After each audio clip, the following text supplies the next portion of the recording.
Hello everyone, this is Starman, and welcome back to Let's Play Eric the Unready. Well, we are here underneath the famous Mount Spa, home of the gods, and we need to get up there to get our next item for the quest.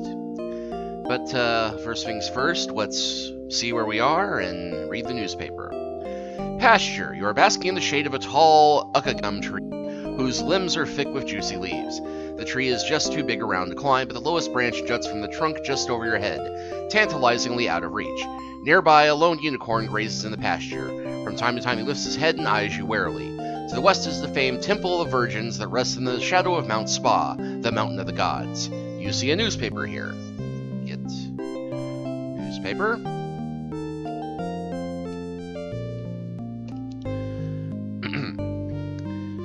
Elvis returns from dead as big game hunter.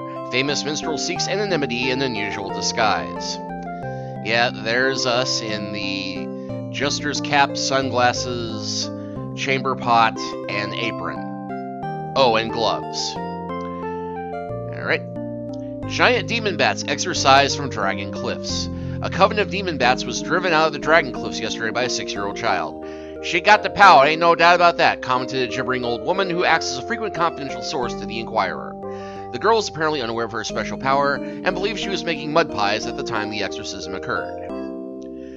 Puppy killed in cart accident. A young puppy was killed yesterday when it was struck by a cart driven by an unidentified two-headed oaf. The puppy was the St. Barakin's Day gift to a young boy who is said to be heartbroken. According to well-placed sources, the accident occurred just after noon when the puppy heard the cart coming down the road and rushed out to greet it. The cart struck the little dog and drove off without stopping. The puppy's owner, an orphan, rushed to its side and cradled the dog in his arms. The dog licked the boy's face once and then died. That is probably the saddest thing I've ever read. I'm sure that if I weren't such a hardened, cynical soul, it would inspire me to tears. Hint, hint, foreshadowing. Personal. To the mayor and people of Hamlintown. I've still got the kids. Perhaps we can make a deal. PP. It said PP. Help wanted. Docile but foul flower girl needed for linguistic experimentation. Contact H. Higgins. For sale. Small red cloak. Some bloodstains. Contact BB Wolf. Feeling meek, mouse-like, enroll in the Conan School of Assertiveness Training. Sharpen your negotiation skills. Learn how to drive home your points and hammer your opponents into submission. Yeah, this is doubly funny to me right now because, okay, yeah, it's a Conan reference, but there's actually a very funny Twitter account I just subscribed to recently called Conan the Salary Man. You should be able to find it with a Google search. That is about Conan as a, office drone. By Mitra, who did not make a fresh cup. Or a fresh pot. I don't know. I'm not a coffee drinker. I don't make coffee at work, so I don't keep up on that sort of thing. But one pair of slippers, ruby colored, valuable only to owner. If found, do not wear. Instead, place in a small basket on Yellow Brick Road. A friend. Okay. Now this is one of the bits in the game where if you haven't been reading the paper and paying attention, you can get stuck. Because if you remember, one of the previous newspaper articles talked about unicorn taunting being a popular new sport. So we must moon the unicorn. Not the unicron. You turn around, bend over, and bare your rear at the beast. He lowers his horn and charges at the inviting target. You straighten up and try to jump out of harm's way, but you trip over your own feet, turning your leap into more of a feeble hop. The unicorn is quickly upon you. His horn passes through the gap between your legs, and he gives his mighty neck a heave. You sail through the air and land unharmed on the branch of the yucca-gum tree. The force of your landing dislodges a dead leaf from somewhere overhead. It drifts slowly through the air and lands on the branch. Get leaf.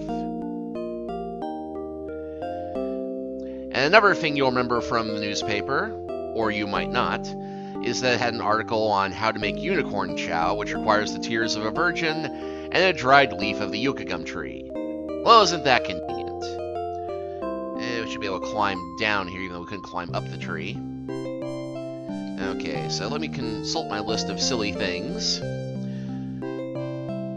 It says first to examine the mountain. Majestic Mount Spa, home of the gods, playground of the immortals, fourth largest manufacturer of exclamation points on Taurus. Nice that, and let's go ahead and examine the unicorn. The unicorn is grazing the pasture. He occasionally glances up at you just to make sure you're not up to something funny. And while we're at it, the mighty yucca gum tree towers over the pasture. It is several feet thick at the base and has many sturdy branches. Alright. Well, note we also have Dragon and Dragon's Tail, the reason for which being pull Dragon's Tail. When you pull on the Dragon's Tail, his mouth opens and a stream of fire comes out. Burn me. The G. Gordon Liddy chapter of the Self-Combustion Club doesn't meet until next week. You'll have to wait until then. The dragon's flame goes out. Okay, try burning something that should not be flammable. Okay, let's save first.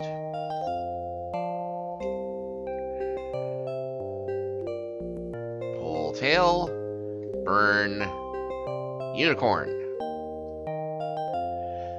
You turn the flame up on the unicorn, shout, "Burn, baby, burn!" A nymph from the tourist department of Pyromania shows up and says, "That's it, I've had it, you're coming with me, Buster."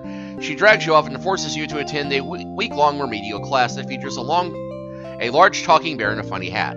By the end of the week, you have fallen in love with the bear's simple philosophy and gentle ways, and you go off to live in the forest, eating roots and berries, until one day you choke on a pine cone and die.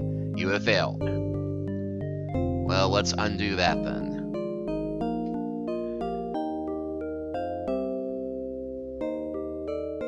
And of course, let's go with the old standby. I see my educational message about Catherine the Great in Time Quest as does nothing to curb your apparent insatiable bestial urges.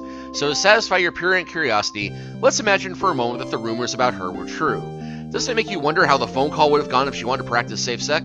"Hello, DuPont, I have a special order for you."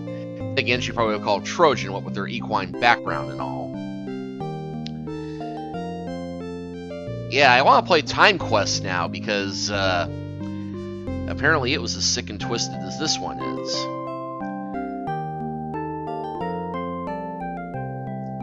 Alright.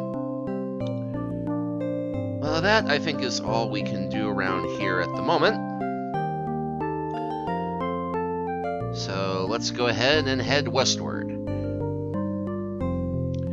Portico. This well-proportioned porch is a fitting entryway to the Temple of Virgins. A set of bells hangs under a sign, and a white robe lies folded next to the door. A niche in the wall contains a small carved stone bowl, presumably for offerings from passing pilgrims. The pasture lies behind you to the east. Are you a lawyer? No. I guess both lawyers and non-lawyers will both answer no to that question, so I can't tell if you're telling the truth. I'll have to let you save the game anyway, but if you really are a lawyer, I expect you to feel guilty for at least a few minutes. And why is it asking if we're a lawyer? Well, let's read the sign.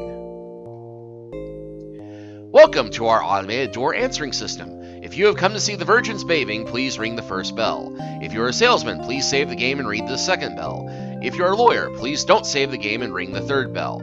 If you're a virgin who wishes to apply for admission to a temple, please put on the robe and ring the fourth bell. To read this sign again, ring the fifth bell. To inspect architectural plans for hidden passageways, ring the sixth bell. To hear a nice mellow tone, ring the seventh bell. To rescue one of the virgins because she is your daughter and she has been kidnapped and brainwashed by a demented cult who intends to make her sell flowers in transportation terminals and then sacrifice her in a horrible and gruesome ceremony, please ring the eighth bell. If you're a group with the Queen's henchmen chasing a suspect, please ring the ninth bell. If you're a male who wishes to apply for the job of serving grapes to the virgins while they are bathing, please ring the 10th bell. Ring 10th bell. You hear a woman's voice. We have added you to the waiting list. Your number is 698,493. Damn. Ring first bell. A muffled voice from the other side of the door says, "The virgins all bathe today. Please return tomorrow for the next public viewing." Okay, ring second bell. An arrow flies out of the wall and pierces you through the heart. You have failed. Okay, ring third bell. This is the one for the lawyers. Actually, first, are you a lawyer? Yes. You must not be telling the truth, as no one who is a lawyer would ever admit it. Therefore, although you're reprehensible for lying, you're still not as reprehensible as if you were a lawyer, so I'll let you go ahead and save your game. Okay. Ring 3rd bell. A 2-ton weight drops from the ceiling, missing you by inches. A barrage of poisoned spears flies past you, making a lawyer-shaped outline on the wall behind you. Vipers swarm around your feet, but refuse to bite, presumably out of professional courtesy. Breathing a sigh of relief from all the near misses, you sit down on the porch. Just then, a merchant comes up and leaves some coins in the offering bowl, along with a note that says, "I overcharged you for my last delivery. Here's a refund. You keel over from a heart attack and die. You have failed." Okay. Ring 5th bell. Welcome to our automated door system. Yep, it will in fact repeat the option. Ring 6th bell. A complicated blueprint unfurls from above. A quick examination reveals dozens of trapdoors, fake walls, and hidden staircases. Just as it snaps back up, however, you notice in the lower right corner, residence of His Majesty Lord Brutish. That would, of course, be a reference to the Ultimate Games and Lord British. Okay, ring 8th bell. 8th bell. The door opens a fraction. A woman says, I think you come to the wrong temple. Our ceremonies are horrible, but they're definitely not gruesome. That'd be the Temple of the Impalers just down the road. The door slams shut again. Ring 9th bell. A voice comes from the other side of the door. You're too early. He's not in here yet.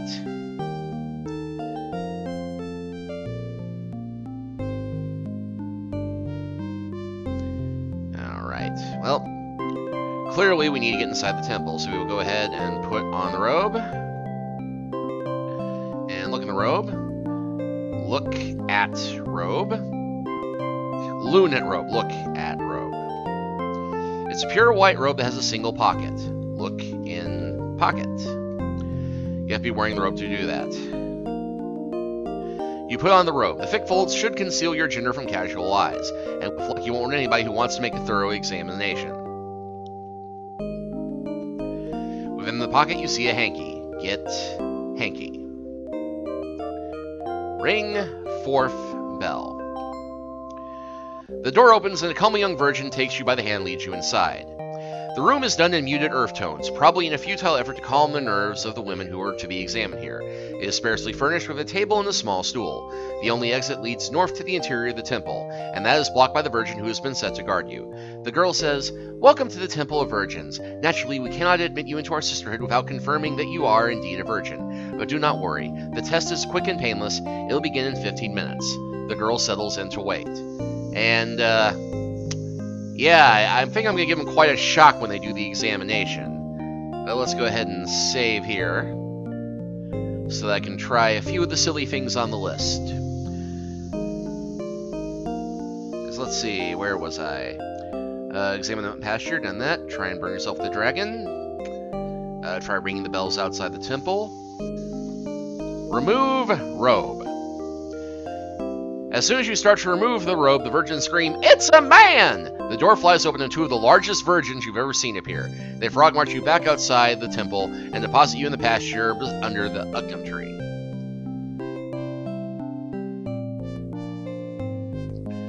Well, just to save some time, we'll go ahead and restore. Alright. Moon the Virgin in the examination room. Moon Virgin. You turn around and bend over and flip up your robe. The virgin stares at you for a long moment, then stares for a slightly shorter moment. Finally, the realization dawns that something isn't quite right. "Are you a man?" she asks. "Why, yes," you respond suavely, or as suavely as is possible to respond when talking to someone from between your legs. "I thought so," she says. Then she lets out a scream that would wake the dead. Two of the biggest virgins you've ever seen dash into the temple and forcibly eject you from the temple. Let's undo that one. So, same basic end, slightly different gag.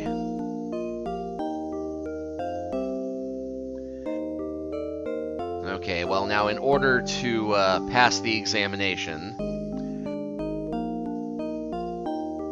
well, let's try and fail the examination first, just to see what happens. Through the doorway comes another woman with a unicorn in tow. As soon as it sees you, the beast starts bucking and thrashing and trying to attack you with its hooves. After a moment, the woman manages to bring it under control and hauls it from the room. Your escort says, "I'm sorry, but clearly you failed the test. Perhaps you should try the Temple Brazen Hussies on the other side of the meadow." She escorts you back to the pasture and then retreats back to the temple. Well, we need to make something that will charm the unicorn.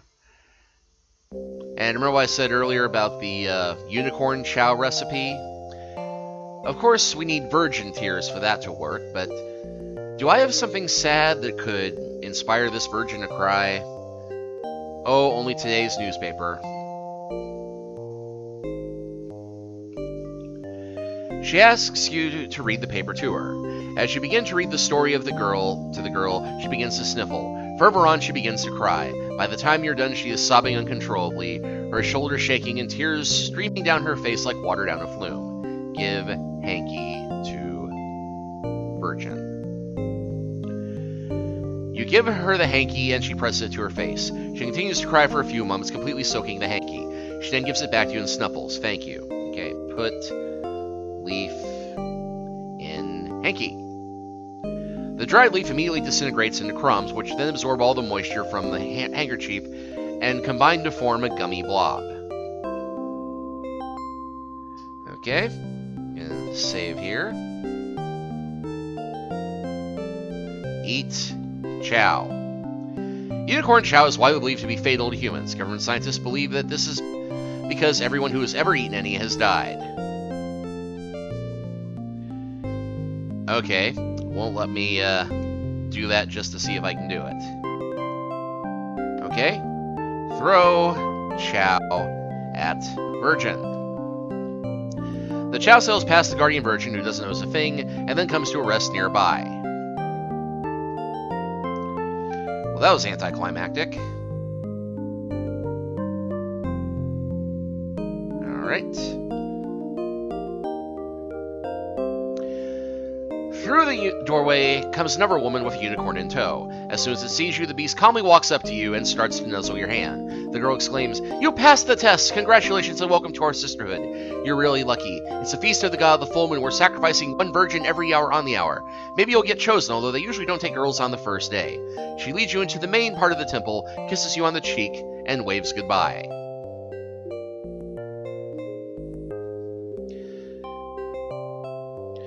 Let's see, salon. This is a spacious apartment that is awash in femininity. Everywhere you look, there are stunningly beautiful young women, all dressed in gossamer blue robes. They seem unworried by the horrible fate that awaits them, although no one seems to linger near the open door that leads north into the sanctuary.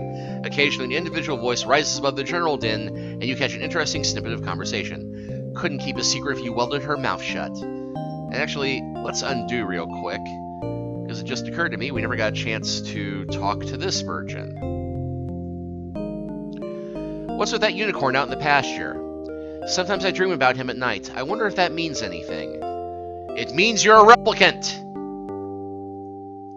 Tell me about the test. Oh, don't worry about it. It's quick and painless, especially if you really are a virgin. It's only dangerous if you're not a virgin. What's the girl do for action around here? Well, on Wednesdays, we take all of our clothes off and run around the temple. It's lots of fun. You'll see next week. Why couldn't I have come on Wednesday? How old are you? I'm only 15, but I hope you sacrifice to Malaki the Terrible before I'm 16. It'd be such a privilege to be the youngest virgin ever sacrificed to Malaki. I'm sure I would honor it for as long as I live, or treasure the honor for as long as I live. What goes on here in the temple? Well, life is pretty quiet, except when it's time for a sacrifice. Then the high priestess comes in and selects a girl. The chosen one goes into the sanctuary, and a little while later she's gone. It's really quite an honor. I'd better meditate quietly now. And of course... Do you live in Arkansas? No? Then she's underage. Do you live in Arkansas? Yes. Is your name Bill Clinton? No. Then she's not interested. Do you live in Arkansas? Yes. Is your name Bill Clinton? Yes. Howdy, Bill. Is it already getting lonely in the White House already? Even if it is, this one is still too young for you. By the way, when you get inside the main temple, don't inhale the incense. Okay, let's try and inhale incense. You don't need to use the word inhale in this game. You just did. Alright, well, for the heck of it, let's go ahead and talk to the other virgins. Is anyone here a farmer's daughter?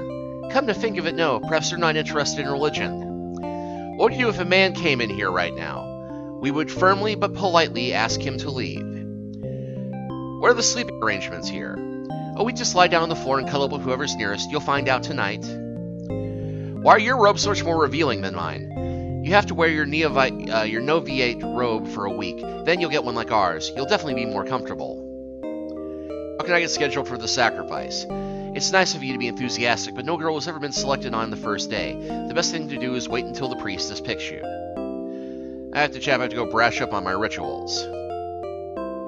Apparently some are bigger than others. They're talking about fruit, right? You know, fresh fruit.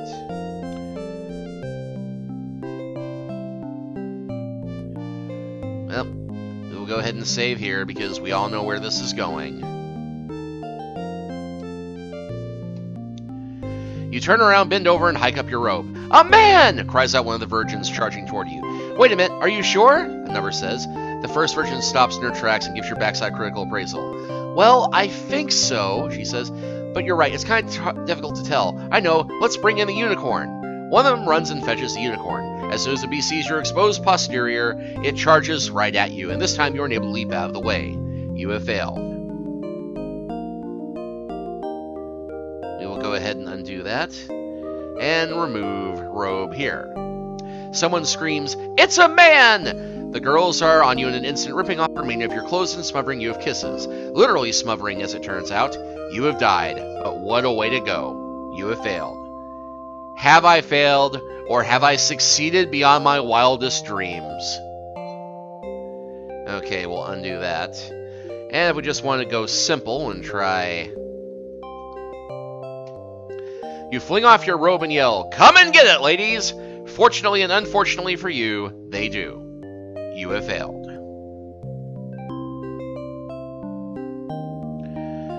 And it just occurred to me we never looked at this magic ring that we got from the dragon. Examine ring.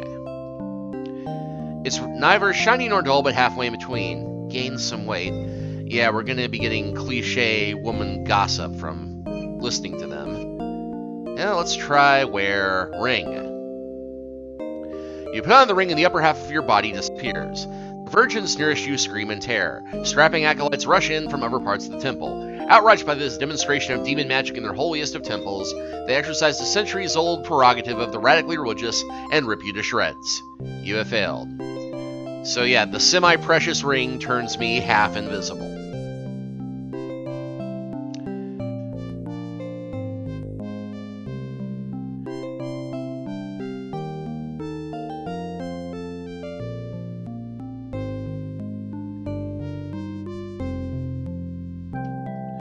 And also it says I should have tried wearing this in the examination room. Presumably while the other version was here, so let's go ahead and restore.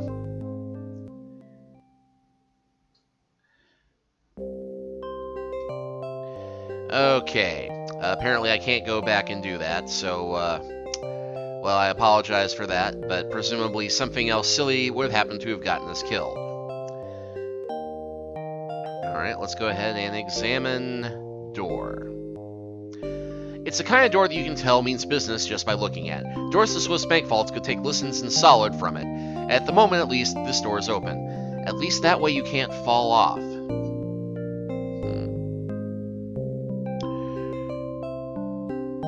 Now, let's see, double checking my list of silly things to do just for the heck of it.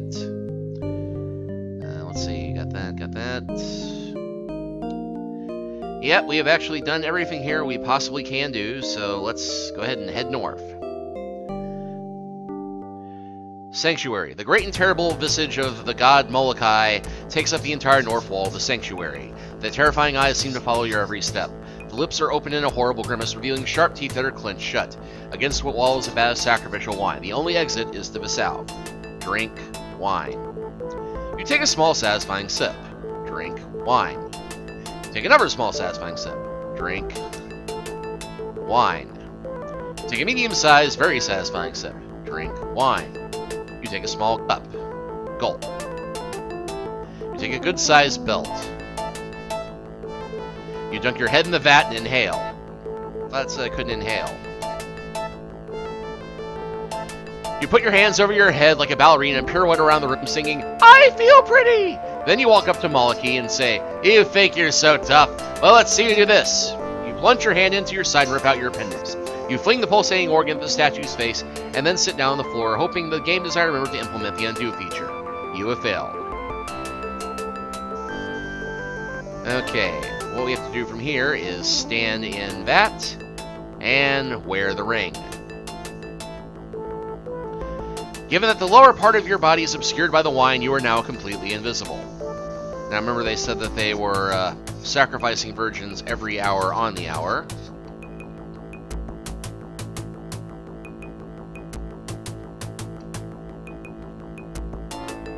Maliki is the god of impacted wisdom teeth. His looks reflect this. Thought he was a god of the moon. You hear the priestess and her acolytes enter the salon. The acolytes enter the sanctuary, conduct a brief search, and then leave again. Moments later, a young girl is flung to the sanctuary floor, and the door slams shut behind her. Now, of course, we're going to save to do a few things here. First thing being, remove ring. You remove the ring and the upper part of your body becomes visible again. The girl screams in terror, but nobody on the other side of the door seems to care. Moon, virgin. The girl screams. That's not surprising, however. If I were suddenly confronted with your backside, I'd probably scream too.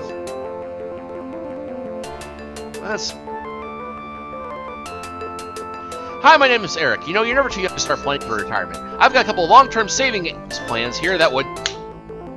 When did I become an insurance salesman? Yeah, let's go ahead and try talking to her. Hi, come here often? No, I've lived my entire life in this temple, but I've rarely... Wait a minute, that was a joke, wasn't it? How did you get selected for this honor? Well, it's either because I'm exceptionally pure of heart or because I spilled hot coffee in the High Priestess this morning. Tell me about Maliki. Maliki is the god of impacted wisdom teeth. When he opens his mouth, it is my duty to fling myself inside, the better to ease his pain and suffering. You don't actually believe in the sacrifice stuff, do you? Nah, but it's a living. Until you die. How many virgins does it take to screw in a torch? None. Virgins don't screw anything. Thanks for chatting.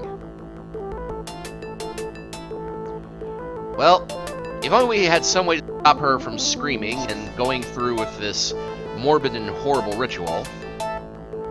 Then we could distract her. The virgin says, "Oh, kind sir, I know thou hast but the noblest of thoughts, hoping that by deflowering me you might save my unworthy soul from the torment of Maliki.